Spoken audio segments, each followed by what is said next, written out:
moly, I've actually never seen them like this. Okay, there are a lot of Tokay geckos in this container. Look at all those tails. Holy camole. What's up everybody? Welcome back to another video on my channel. My name is Dion and you're watching Reptiliatus. For those of you that are new here, I make videos about specialty pets such as reptiles, amphibians, and different kinds of cool invertebrates. So if that's something you're interested in learning about, definitely consider subscribing down below and not forgetting to ding that little notification bell afterwards so you don't miss any of my future uploads. I usually post one video a week.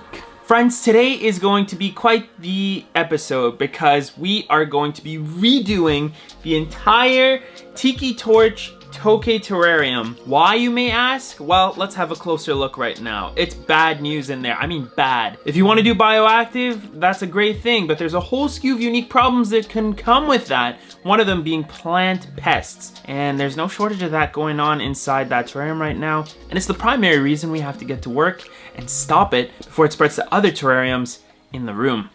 Alright guys, so have a good look here. You can see clearly that all of these plants are covered in scale bug, which is the tip of the iceberg for problems. I'm also fairly confident there might even be thrips in this enclosure, and that is not a risk we are going to let spread into the rest of the reptile room. So essentially where we're at now is that we have to remove all the plants from this enclosure and remove all the soil from the floor of the enclosure to ensure that there is no possibility that we're going to reintroduce all the pests that are currently residing in this enclosure. It's going to be exciting though, because it's an opportunity to revamp their enclosure, add a whole new layout. That in itself is a form of enrichment. I think it's going to be super, super cool.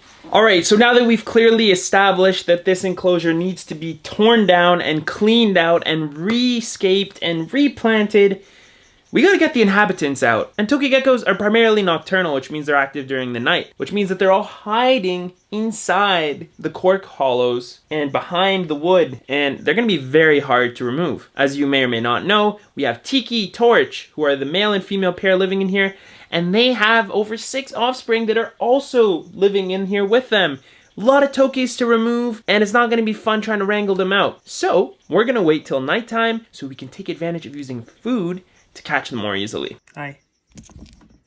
So that the following day, we can tear down the enclosure and not worry about stressing out any of the animals. Okay, here goes. Tiki, come.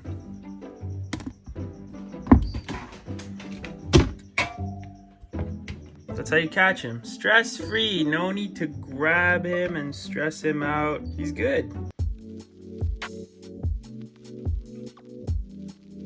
If only this process were stress-free for me as well. Hi. So that just helps get them more comfortable. Let me tell you, of course the priority is always going to be keeping those animals feeling safe and comfortable, but holy moly, this took a long time. As you can probably see from my time lapses here, wrangling up this Tokay family was not an easy task. Oh, oops. Half the time geckos would climb back out of the bin and so on and so forth, but eventually we finally made it and everybody was happy and full in the process. So this has become interesting. We're catching Tokay geckos on the wall now. Just gotta watch the tail. The catch cups come in handy, let me tell you. Now I do just want to double check that we're not missing anyone. That's perfect. Alright guys, so we're gonna get to work on the enclosure in just a sec. But this is the next morning. Would you believe me if I told you that all of my Tokay geckos are hiding in this cork hollow? They were all over the place together at night, but this morning the whole family is just inside that tub. Been in here at night and they already have pooped quite a bit, but Tiki. I don't want to stress them out too much, but it is pretty wholesome. I don't even understand how they all fit in there. There's like 9 Tokay geckos in that little cork hollow. They're a loving family, I'll tell you that much. So, first things first, we're gonna take all of the wood out of this enclosure now that the Tokay geckos are safely stored away in a container. Let's get to work. Guys, yeah, unfortunately, going in and chopping these down. Sad, they've been growing well for a few years now, but can't have them. They are just covered in pests, so it is what it is. Time for a fresh start. Once all the plants had been cut out and their root systems torn out of the substrate, it was time to remove it. We need to get all that soil out, because there's always a possibility that pests are hiding in it. After this, I took some vinegar water solution, sprayed down the enclosure, wiped everything down in preparation for the new drainage layer, new mesh barrier, and new substrate, along with new plants and a new layout. Alright, it's time to get that clean hydroton back into the enclosure. I just rinsed out the old stuff. We're spreading it out into the bottom of the tank, perfectly like that, an even layer. We're gonna use the Exoterra BioDrain mesh this time instead of the cheap mosquito screen. It's cut to fit perfectly, and it's a finer mesh. I think it'll help with keeping substrate out. That being said, I am also going to line the mesh with some loose strands of sphagnum moss, just as added protection to keep the substrate from coming through into the hydroton. Now for the substrate blend, it's quite simple really. It's a mix of cocoa fiber, cypress mulch, a little bit of peat moss, and one final ingredient you're about to see here. So we're gonna spread that layer over the moss, making sure not to move it out of the way. And then we're gonna add some of the Exoterra substratum, which is a bioactive volcanic substrate that contains nitrifying bacteria. So what we're going to do is mix a bunch of this into our soil blend. And this will help with it breaking down and adding usable nutrients to the soil substrate for the plants to grow healthier and stronger. I'm gonna spread that in there, do a few layers, and we're set to start our scaping process. Here is all the wood that we removed from the enclosure, keeping a close eye on those eggs because they're due to hatch any day. And now it's just time to figure out the layout. Done a little time lapse here so you guys don't get too bored watching the much lengthier process of me figuring out a layout I liked. Now I do want to be really mindful of having an appropriate basking area. So you'll notice in that top left corner, we're going to set something up there so the geckos have the opportunity to get pretty close to the basking site and warm up nicely during the day. Despite the fact these geckos are nocturnal, they do come out in the open to bask under their UVB lights as well as their basking heat light.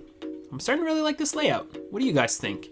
It's looking pretty good. Lots of opportunity for them to hide. And again, lots of good spots to bask. Okay friends, we're getting closer to the end of the build. The next step is to add a beautiful hanging basket worth of pothos. This plant is incredibly hardy, it's drought resistant, it's resistant to being overwatered, and I find that it's actually quite pest resistant.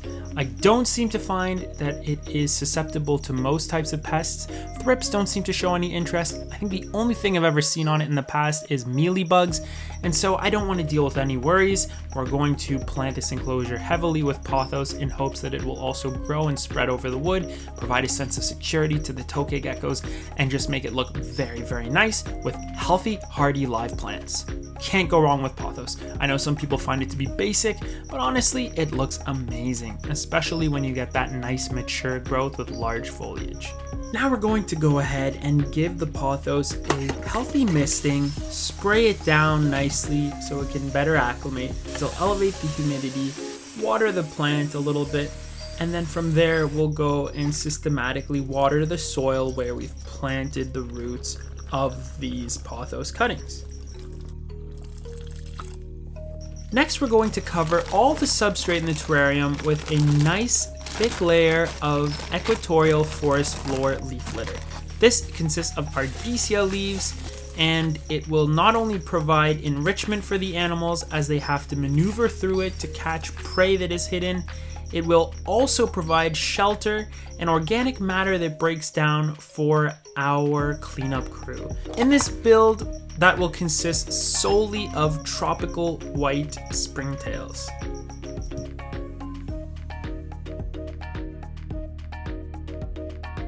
Friends, our perfect new tokay setup is complete. All that's left is to add a water dish for the animals to have a standing water source, and we're ready to move the tokay geckos back into their beautiful new home. Alright everyone, so now that the enclosure is fully redone, it's time to bring the animals back into their home so they can explore, settle in, get situated. So, fun part,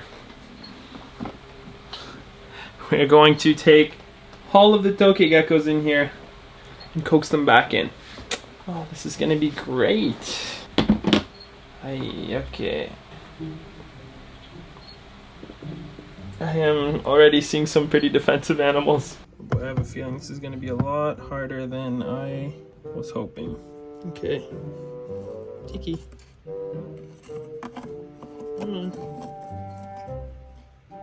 Holy camole, I've actually never seen him like this. Come on, buddy. Yikes. Maybe the easiest way to do this is drop this log right into the enclosure, as long as the whole family stays put, which is already not the case. All right, wish me luck. Okay, there are a lot of Tokay geckos in this container. Look at all those tails. Holy camole. Okay, you're good. Just go back in. Go. Look at all of them. This is unreal. Come on. In you go. Go. Yeah. Get in there. Come on. Everybody get back in your home. Let's go now.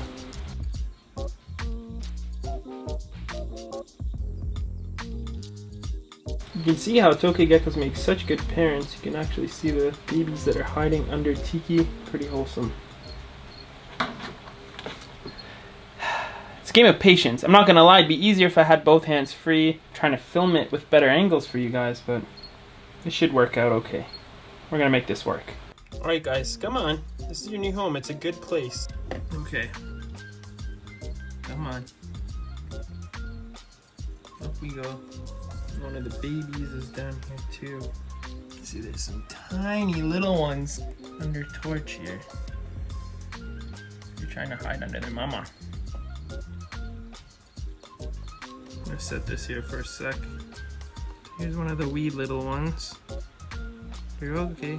Hey, you're alright. You're alright. The bite really doesn't hurt. I mean, I will say it is impressive that despite the animal's small size, pack a pretty solid bite, but it's really not that bad. Okay, can you let go? I don't want to hurt your teeth. They're like, not bad. Left a little mark there. This is why I don't generally forcefully handle them. I'm cool with them climbing on me and doing their thing. I don't like to make them feel this way, make them stress like this. Put this one here. Go. There. Come on, guys. Come on, Tiki. Oh, you guys. Get in there. There we go, buddy. You. Come on. Come on, Torch. Look at all her offspring. Isn't that such a proud mother? There you go, buddy. Okay. Come on. Come on out. It's safe. I promise. You're gonna love this home. It's much nicer than it was before. Okay, guys. We did it. All the Tokays are out. Hey, what a process. Tokays are home finally. Over here, we got Tiki up here. Torch is here. There's a few random juveniles checking things out. Pothos is back there. Now all we have to do is a little maintenance on the Monsoon system that waters this enclosure. All right, everybody. So as I mentioned before, today's video is brought to you by Terra. And what I'm going to be doing is showing you how it is that I maintain and keep my Monsoon Multi 2 running smoothly and efficiently, and give you all, well, a little over a year, almost 2 update on how it's been performing. Number 1 advice in maintaining your Monsoon is use RO water. RO or distilled. So I gotta tell it the way it is. It's just, I get so many people asking, and it's so clear when you see all the white, crusty, caked calcium on the inside of the unit. It's like, yeah, you destroyed it because you used the wrong type of water. With any misting system, the most important thing as far as its longevity and efficiency goes is ensuring you always use reverse osmosis water. Do not put tap water or anything else in your misting system. It will clog over time. The mineral buildups will clog out your nozzles, will damage the pump. Just don't do it. And it's unfathomable how many people do this. The investment to use distilled or reverse osmosis water is minimal, and it will go a long way in ensuring that this pump lasts you for years upon years. Because the reservoir is transparent so that you can easily see how much water is in it, if you need to replenish it, sometimes we get a little bit of algae growth in there. And so what that means is that every few weeks, I would suggest you get in there and scrub everything down with a soft sponge to make sure your reservoir stays clean. And you may also wish to replace your air stone, which is also possible if need be. So honestly, the maintenance there is minimal. So yeah. If I'm being bluntly honest, the main form of criticism I hear about any sort of misting system is that over time they start to leak and not work. However, that has truthfully not been my experience using this model as well as the Monsoon Solo 2. One of the things I appreciate greatly about Terra is their commitment to making new models that rectify any potential long-term wear and tear, let's say. The Monsoon Multi 2 is the 4th generation Monsoon of its kind. It actually includes a new, more powerful pump than its previous models, which has a 65.25 psi capacity. What's also a great new improvement with the Monsoon Multi 2 is that the tubing inside the pump housing and the mist nozzle tubing itself has been changed from being produced with polyethylene to polyether. The reasoning behind this is that it's been found to produce a much more robust tubing form that doesn't result in leaks the way the previous material sometimes did. Great improvement, guys. Truthfully, this device has been running super smooth for me. I actually use 3 of them in my reptile room, and I have to say the best part about having a Monsoon system is the quick plug-and-play process. If you have a single freestanding setup that you want to have run smooth, right out of the box, all you have to do is set up your reservoir, set up your timer up here. It's a fantastic device for standalone tanks. I'm gonna pitch it that way. I think it's the go-to option. I don't want to be drilling no bulkheads in a container and trying to rig up a little timer to work for a single enclosure. It's so much unnecessary work. I can buy a Monsoon that has a built-in timer that lets me choose how often, the intervals, etc. And it has a good pump and it has good nozzles and tubing. I can literally set up this Monsoon to do exactly what I need it to do for any sort of animal within a 5-minute time frame. There's no other product that allows me to do the same thing. So there you have it, friends. An update on how I've been enjoying my Monsoon systems and how you can maintain yours to last many, many years to come. Now, bioactive enclosures can be so rewarding. Never mind the fact that having plants grow in an enclosure looks so beautiful and feels very natural, there's also the elements that benefit the animals. However, I want to ask you guys for today's question of the day, what do you think are some of the major cons associated with a bioactive habitat as opposed to something naturalistic or just simple with artificial plants? Let me know in the comments section down below. As always, I'll give your comment a heart and we can engage in a little bit of a conversation. Okay friends, I'm super happy. It's nice to have the Tokays set up like this.